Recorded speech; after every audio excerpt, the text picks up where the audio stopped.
అందరికీ నమస్కారం అండి. మన పిల్లల భవిష్యత్తు బాగుండాలంటే, మన ఊళ్ళు, మన దేశం కాలుష్యం లేకుండా ఉండాలంటే స్వచ్ఛమైన సౌరశక్తిని ఉపయోగించాలని నిర్ణయం తీసుకున్న మీ అందరికీ నా అభినందనలు. ఇప్పుడు కేంద్ర ప్రభుత్వం తీసుకొచ్చిన ప్రధానమంత్రి సూర్యఘర్ ముఫ్తే బిజిలీ యోజన మనలాంటి ఇళ్లకు చాలా ఉపయోగపడే పథకం అండి. మన ఇంటి పైన సోలార్ ప్యానెల్స్ పెట్టించుకుంటే నెలకు 360 యూనిట్ల వరకు కరెంట్ ఖర్చు తగ్గించుకోవచ్చు. ప్రభుత్వం కూడా సబ్సిడీ ఇస్తుంది. 1 కిలోవాట్కు 30,000 రూపాయలు, 2 కిలోవాట్కు 60,000 రూపాయలు, 3 కిలోవాట్కు 78,000 రూపాయల వరకు. అంతేకాదండి, మనం బ్యాంకు లోన్ కూడా తీసుకోవచ్చు.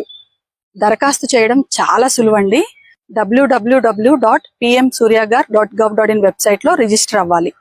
మొబైల్ నెంబర్ ఇచ్చి ఓటీపీ ఇవ్వాలి. తర్వాత మన వివరాలు ఇచ్చి ప్రభుత్వం గుర్తించిన వెండర్ తో సోలార్ పెట్టించుకోవాలి. సబ్సిడీ కోసం మన కరెంట్ కనెక్షన్ వివరాలు ఇవ్వాలి. సబ్సిడీ నేరుగా మన బ్యాంక్ ఖాతాలో పడుతుంది. అందుకే ఆలస్యం చేయకండి. ప్రధానమంత్రి సూర్యఘర్ ముఫ్తీ బిజిలీ యోజన పథకం